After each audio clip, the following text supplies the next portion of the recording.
This is QTV Nightly News coming to you from our studio on Caraba Avenue. I'm Udu Kajaga and thank you for joining us. First, here are the main news headlines.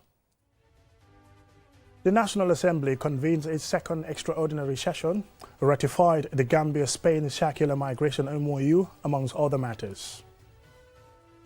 The Gambia Ports Authority and Al Barak, who have continued their round of sensitization talks over the port's expansion project, this time with the community of Sanyang. The Higher Education and Basic Education Ministries, in collaboration with the Gambia College, held a learning session on the recently concluded Adaptive Learning Pilot, AL Pilot. As part of Pink October commemorations, the Q Group Foundation, in partnership with the Sarab Medical Hospital, organized a free breast cancer screening for all female staff at the Q-Cell building on Caraba Avenue. And as part of the ongoing 81st session of the African Center for Democracy and Human Rights here in the Gambia, a side event was dedicated to the civil war in Sudan. Those were the news headlines, and now the news in detail.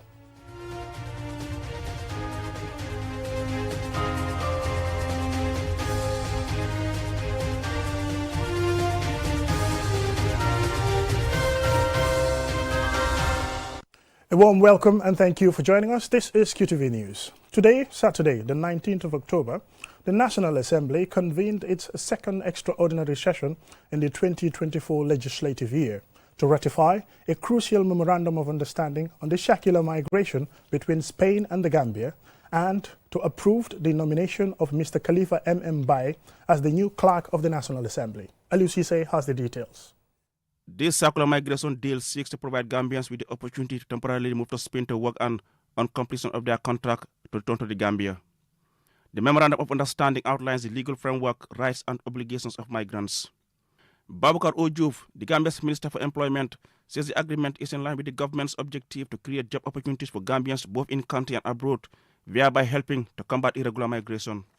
The MOU aims to promote recruitment of manpower in a manner that realizes the interests of both countries. The framework agreement is for an initial period of 1 year, but it may be extended for a period considered appropriate by the signatories if an appraisal of the first year shows that both sides are willing to have an extension.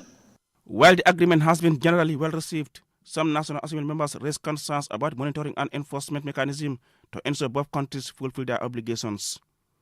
Honorable Speaker, this also, when approved, will also close the gap of unemployment rates in our country. And of course, we want to urge any beneficiary to be good ambassadors of the country.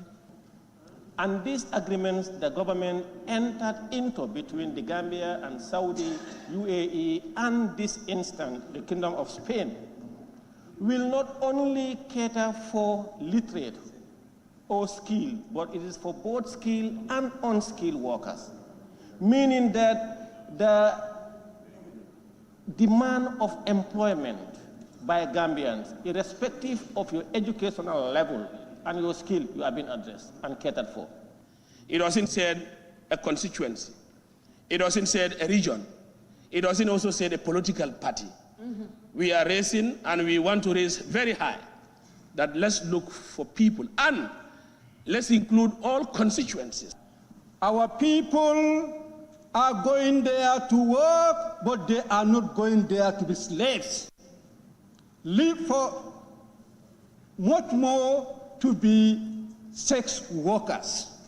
While commending lawmakers for their support, Minister Jup said all concerns are taken care of, such as potential absconding and exploitation. If you look at the agreement, the Spanish government will be working with us. Our embassy in Spain will be working with us. So we are not isolated in this. We'll all be monitoring them. We'll be monitoring them wherever they are. An honorable member from Brikama North, the same thing goes for the agreements in Saudi and UAE and the ones that we are anticipating. On the second agenda item, the Assembly approved the nomination of Khalifa M. Baye, one of the three current deputy clerks responsible for legal and procedural matters, as the next clerk of the National Assembly, effective 20th December 2024, when the current clerk, Mamadou ACC, is due for statutory retirement. Baye has a decade of experience in parliamentary affairs and his appointment's confirmation by the plenary is seen as a manifestation of the confidence and respect the authority of the parliament and lawmakers have in his capability, hard work and professionalism to handle this important role. Reporting for QTV News, I am Aliou Cissé.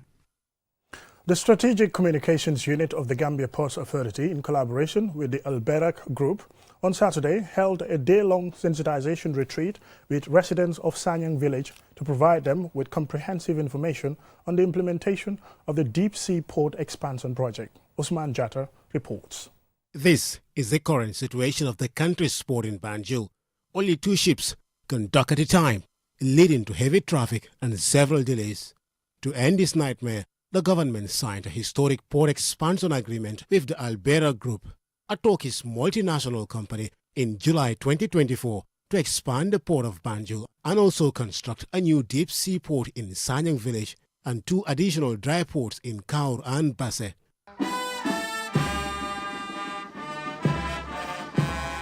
This consultation is the latest round of engagements with the residents of Sanyang village on the port concessional.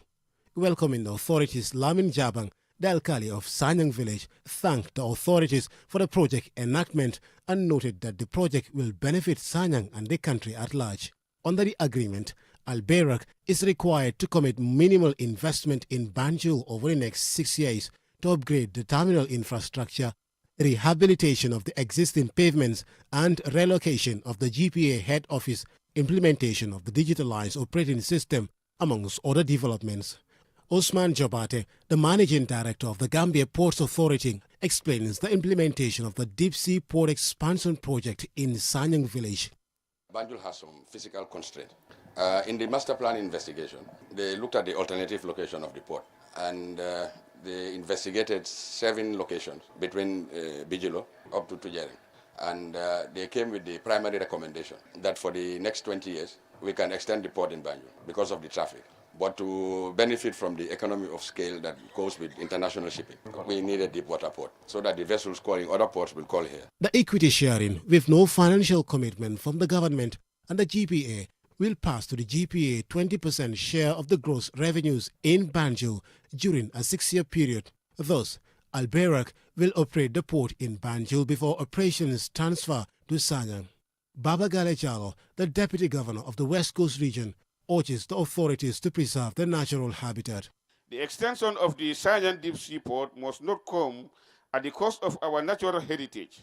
This is why we are committed to implementing cutting edges, environmentally friendly practices in this design.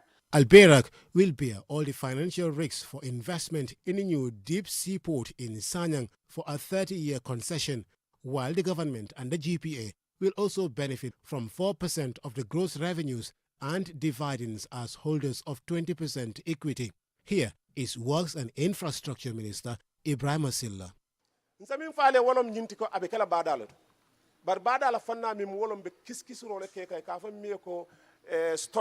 What we can tell you as of now is that the port will be at the seaside. But as to where at the seaside, we are conducting a feasibility study to identify the right area. The port expansion project is anticipated to significantly reduce ship turnaround time and cut costly congestion and surcharges, and enabling reduction in sea freight costs and demurrage payments. Importantly, it is expected to boost the facility's capacity to meet growing traffic and improve efficiency in operations and management.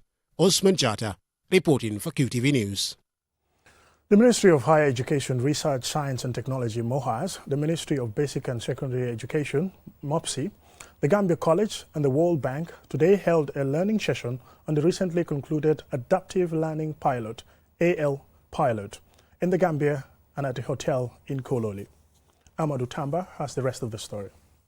The education stakeholders gathered to assess teacher competency, as findings have highlighted significant challenges in the content, knowledge, and skills of pre-service teacher education. The gathering also hopes to decide what other initiatives can be rolled out to improve teacher learning.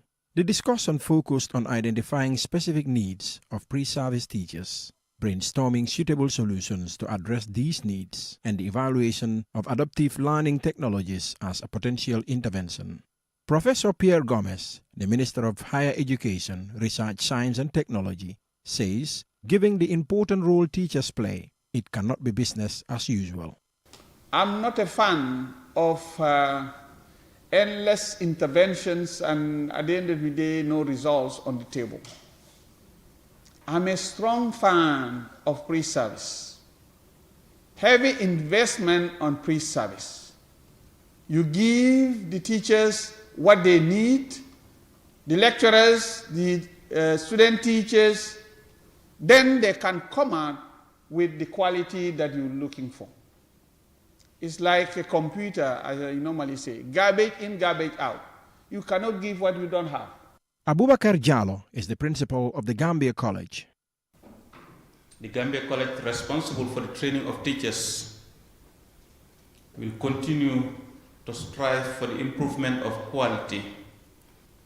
Any nation that did not invest on the education of its teachers has forfeited its future, because the future of that nation depends on the children that will be going to schools. And if teachers cannot provide the actual teaching and learning as a result of lack of resources, then we are doomed as a nation. Jason Weaver, a senior economist representing the World Bank, hopes other countries can learn from the Gambia. We all know intuitively that the quality of a teacher can make or break the path, the learning journey of a student. Teachers aren't just delivering content, they're shaping minds. They're building confidence and they're inspiring our next generation. They're at the heart of any education system. Sire Jabang and Bully Drame, who were among the teachers to benefit from this initiative, expressed delight in seeing great transformation in their role as teachers. This initiative aims to invest and give quality education to teachers for effective teaching that will benefit their students. For QTV News, Amadou Tamba. We'll now go for a commercial break, and when we return, we still have more stories. Do stay tuned.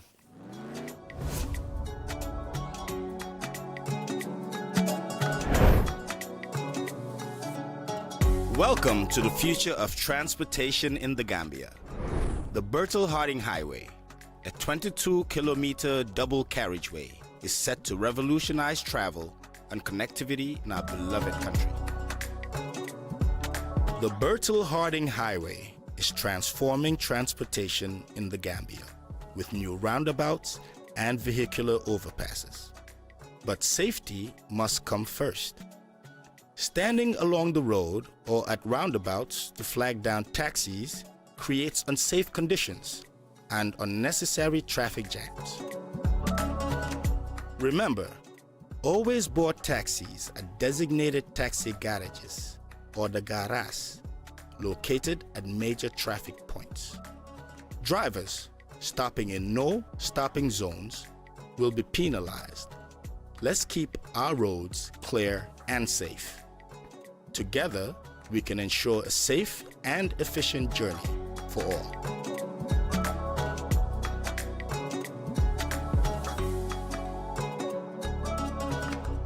Money and Orange Money has just made money transfer easier. Now you can send money from Gambia to Senegal directly from your Q Money wallet. So what are you waiting for? Get your Q Money account now and start sending money to your friends and families through Orange Money in Senegal now. For more information, call our customer care on 133. Q Money, Sunu Kalpe. Terms and conditions apply.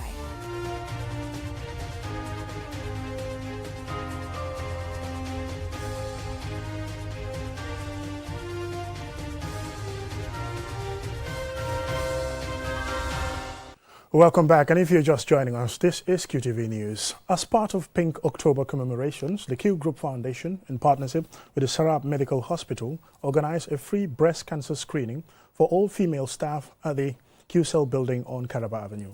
Lena E. Igwenyiva, who also took part in the screening, reports. In line with its ongoing support of Cancer Confrontation Care and Consolation Gambia, C3G Gambia's breast cancer awareness efforts, Q Group Foundation extended free breast cancer screenings to its female staff. This initiative promotes early detection, awareness, and prevention of a disease that impacts 2.3 million women globally each year. Umi Sise, the Human Resources Manager at QSAL, highlighted the importance of the in-house screening, emphasizing the organization's commitment to staff health and wellness. The Q Group is incredibly proud to have sponsored C3G and participated in their annual breast cancer campaign for several years now. This year, as C3G prepares to launch their event in Bansang, we obviously won't be able to attend physically, which is why we decided to create our own event dedicated to our staff. We genuinely care about the overall well-being of our staff, particularly our women, no bias intended. Although the focus is women, we're not leaving the men behind, because recent studies have shown that there have been a few Artificial cases of intelligence, men diagnosed AI. with breast cancer. Dr. Abubakar Jah of C3G and Sharab Medical Hospital spoke about the qualified team of doctors conducting the screenings. I have with me a team of very experienced personnel. We have, if I can say, one of the best breast surgeons in the country, Dr. Dennis, with us. And then we have also the ultrasonographers. We brought a very high-end ultrasound scan, which we can use on those people who need their breast to be looked at. After this event, all of you must be ambassadors to raise awareness to your mothers, to your aunties, to your daughters, to tell people, examine your breasts every month. And if you find anything abnormal, report to the hospital. Before the screening, doctors provided an interactive session on breast cancer, demonstrating self-examination techniques and answering staff questions. Staff members like Mariama Kasama, Operations Manager at QCT, Fatu S. Jallo, Fuller News Presenter at QTV, and Monica Correa, Customer Care at QSAL, expressed gratitude for the opportunity to get screened by professionals for the first time. This was a brilliant initiative, and then definitely we should bring some more of these, because aside from just, work, it's important to know what our health looks like so we can be, steady and strong enough to be able to come to work. They did really good for us, because this is something that they have really helped us, when it comes to knowing our status. All that I can say is to say a big thank you to them. I thank Q Group very much for what they have done, because this is my first time of doing it, and I really been grateful for what they have done. Breast cancer remains the most common cancer globally, affecting 2.3 million people annually. In the Gambia, it is the second most prevalent cancer, with a mortality rate exceeding 50%. Pink October is an annual reminder that early detection is key, so take the opportunity and get screened. Reporting for QTV News, I am Lena E. Igwanyiba. After 500 days of bitter civil war in Sudan, the African Commission on Human and People's Rights, in partnership with the African Center for Democracy and Human Rights Studies and members of the Open Society Foundations, held a side event on the war in Sudan as part of the 81st session of the ACHPR on Friday. Julden Jai attended, and this is her report. Tensions between General Abdel Fattah al-Burhan, who is a military commander of the Sudan's armed forces, and General Mohamed Hamdan Dagalo, leader of the paramilitary Rapid Support Forces, reached a boiling point and erupted into full-blown civil war on the 15th of April 2023. Friday's high-level side event discussed the country's situation and the responsibility of regional and international institutions mandated to act to protect lives and bring about peace and security to the country and, by extension, the region. Regional as well as international efforts to bring about peace in Sudan have failed.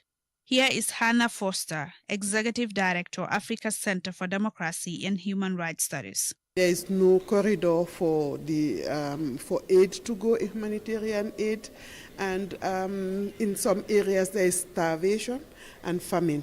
So it's a very dire situation, and action needs to be taken. But we also heard that the African Union has entrusted the African Commission to go in and investigate. Several panel discussions were held on the situation in Sudan and what could be done to bring about lasting peace and stability in Sudan. Hatem Issam, Commissioner and Sudan Country Focal Point, says the African Union is independent of the United Nations Security Council. As such, Africans should be allowed to independently solve their own problems. Samar Khalid Faisal, a feminist, activist, and human rights advocate, says the humanitarian aid and delivery of humanitarian supplies to Sudanese civilians should not be politicized, and there should be equal distribution of humanitarian aid delivery. I also want to particularly shed light that there is outbreak of STDs as a result of rape that do not make it to different platforms. We do not talk enough about them because they remain undocumented due to social stigma. Here is Jafet Bigan from Amnesty International speaking about the illegal transfer of weapons from the civilian market to the military market. 2,339,000 blank guns, for instance, and 26 rounds million of ammunition have been transported or transferred from Turkey to Sudan. Thirdly, a clear pattern has been the diversion of weapons from other parts of Sudan, including Khartoum, to Darfur. As you know, the United Nations Security Council arms embargo only applies to the Darfur region. Amir Suleiman works with the African Center for Justice and Peace Studies in Sudan. We are facing famine now because there is no any kind of farming. Also, there is no the humanitarian assistance from the international community to enter. It is blocked by the two parties of the war.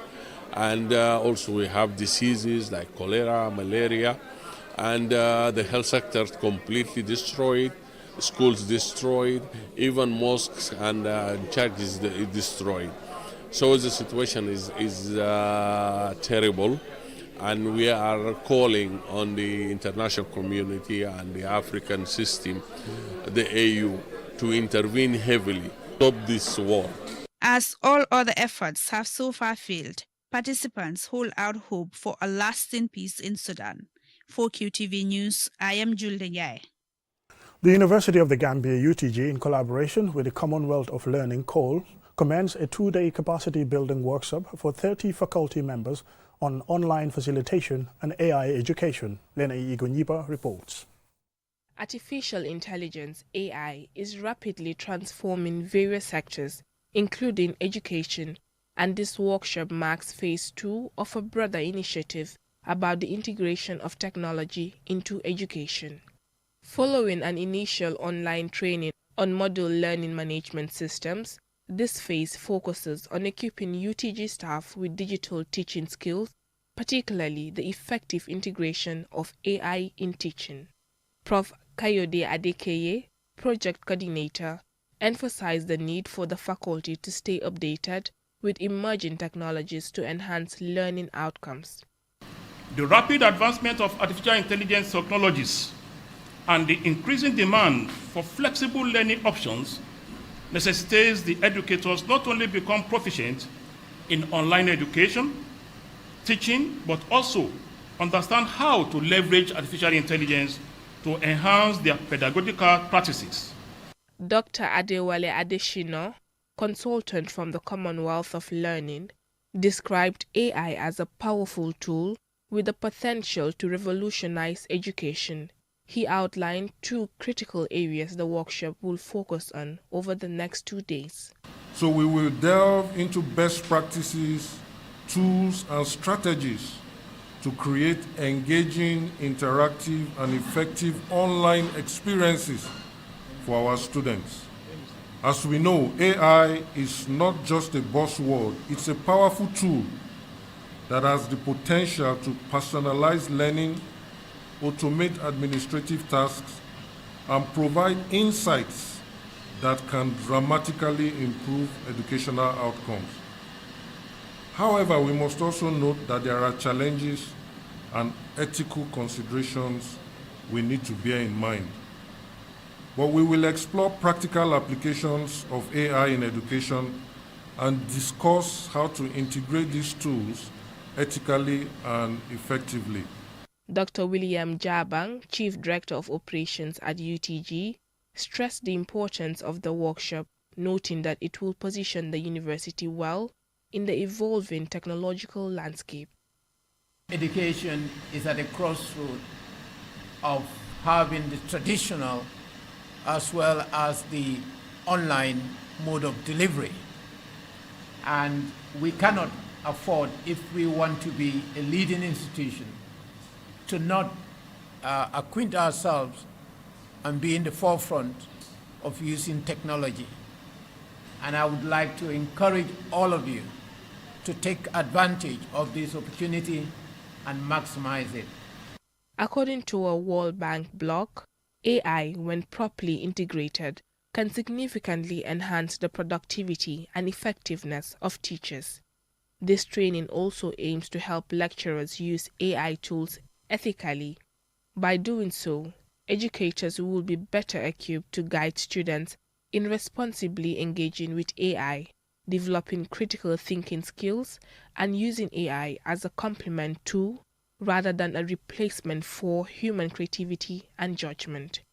Reporting for QTV News, I am Lena E. Iguanyuba. This is all we have time for on QTV News tonight. Thank you very much for watching. Join us on Monday for more news and have a pleasant night. Bye.